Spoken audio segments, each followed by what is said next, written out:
Salam. Selamat pagi para pendengar yang diberkati oleh Tuhan dimanapun Anda berada saat ini. Kita akan sama-sama mendengarkan firman Tuhan melalui audio renungan pagi pada tanggal 17 Maret 2026 dengan judul catatan utama dari pemahaman anggota Advent Hari Sabat. Sebelum kita melanjutkan bacaan renungan kita pada pagi hari ini, kembali saya mengajak semua para pendengar yang setia untuk berdoa bersama-sama. Bapa kami yang bersemayam di dalam takhta kerajaan sorga, terpujilah nama-Mu ya Tuhan pada pagi hari ini. Sebelum kami melakukan segala aktivitas pelayanan dan pekerjaan kami sangat rindu sejenak untuk merenungkan firman Tuhan. Kami butuh kuasa Roh Kudus-Mu Tuhan curahkan kepada masing-masing kami. Terima kasih Tuhan Yesus, dengarlah doa dan permohonan kami Bapa, dan mau mengampuni segala dosa kami, karena kami sudah berdoa hanya di dalam nama Tuhan Yesus, Juru Selamat kami. Amin. Ayat inti kita terambil di dalam Yeremia 31 ayat yang ke-21, demikian firman Tuhan. Dirikanlah bagimu rambu-rambu jalan, pasanglah bagimu tanda-tanda jalan, perhatikanlah jalan raya baik-baik. Mari kita ikuti penjelasannya. Joseph Bates tidak pernah memisahkan sejarah dan teologi. Sebaliknya dalam benaknya keduanya merupakan dua aspek dari topik yang sama. Kesatuan itu tampak dalam judul-judul dari sebagian besar bukunya, termasuk dua edisi yang berjudul The Seven Day Sabbath, A Virtual Science, yang diberikan subjudul From the Beginning to the Entering into the Gates of the Holy City, According to the Commandment. Kecenderungan historis yang sama itu tampak paling jelas dalam bukunya yang berjudul Second Advent Way, Marks and Highcaps, or Iconoclastic View of the Fulfillment of the Prophecy by God's Peculiar People from the Year. Bagi Bates, Adventisme hari Sabat adalah sebuah gerakan dan pekabaran yang berlandaskan pada sejarah nubuatan. Rambu-rambu jalan dan tanda-tanda jalan jelas merupakan contoh dari Yeremia 31 ayat yang ke-21. yang berbicara tentang tanda-tanda itu sebagai pemandu bagi umat Allah dalam perjalanan mereka untuk pulang. Pada tanggal 1 Januari kita melihat dalam bacaan pertama kita dalam Yosua 4 ayat 20 hingga ayat yang ke-22. Bagaimana Allah menggunakan setumpuk batu peringatan untuk membantu umatnya agar tidak melupakan bagaimana ia telah menuntun mereka di masa lalu. Bates menggunakan metafora yang sama untuk menunjukkan bahwa Allah tetap terus menuntun umatnya. James White sangat antusias dengan rambu-rambu jalan dan tanda-tanda jalan akan kedatangan kedua yang ditulis Bates.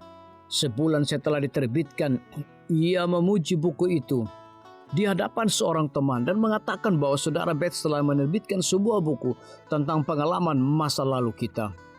3 bulan kemudian James menulis bahwa pekerjaan Bates tentang sahabat Tuhan dan pengalaman masa lalu kita sangat berharga bagi kita di masa pencobaan ini.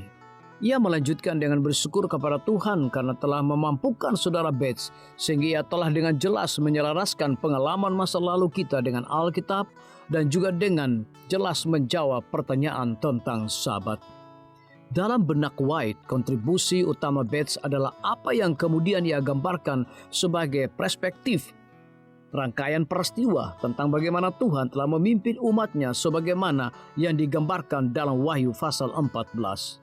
Pemahaman urutan peristiwa itu dimulai dengan khotbah William Miller tentang kabar baik mengenai kedatangan kedua. Wahyu 14 ayat 6 hingga ayat yang ke-7. Dilanjutkan dengan Charles Fitz menyampaikan pesan bahwa Babel telah jatuh ayat yang ke-8 dan mencapai klimaksnya dalam khotbah mengenai Wahyu 14 ayat yang kedua dengan pekabaran di akhir zaman untuk menaati hukum.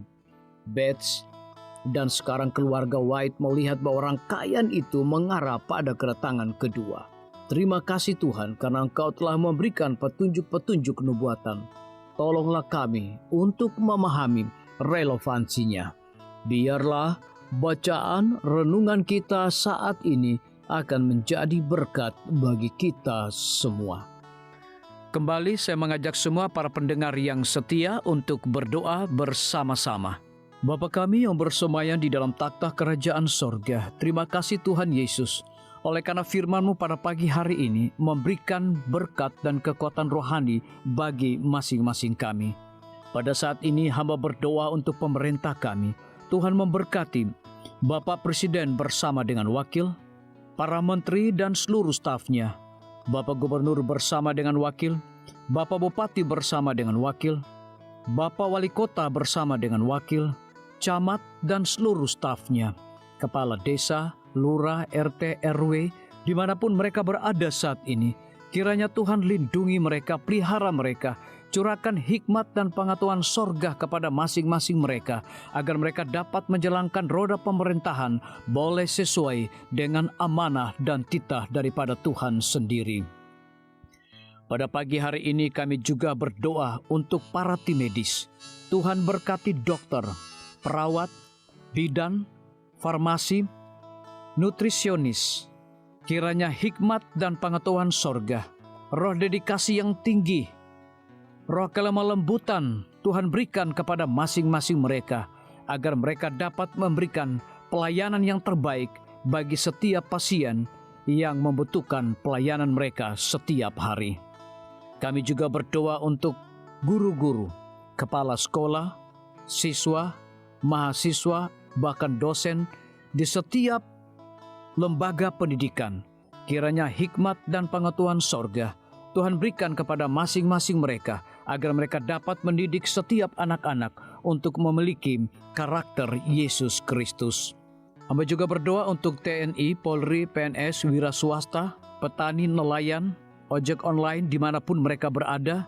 Kiranya berkat dan sukacita sorga Tuhan juga berikan kepada masing-masing mereka, agar mereka juga menjadi saluran berkat bagi sesama manusia.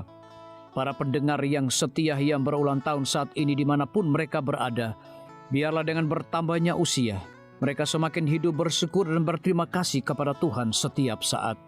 Yang berada di dalam kebimbangan, ketidakpastian hidup, Tuhan berikan iman yang teguh dan pengharapan, agar mereka tetap percaya akan janji Tuhan setiap hari.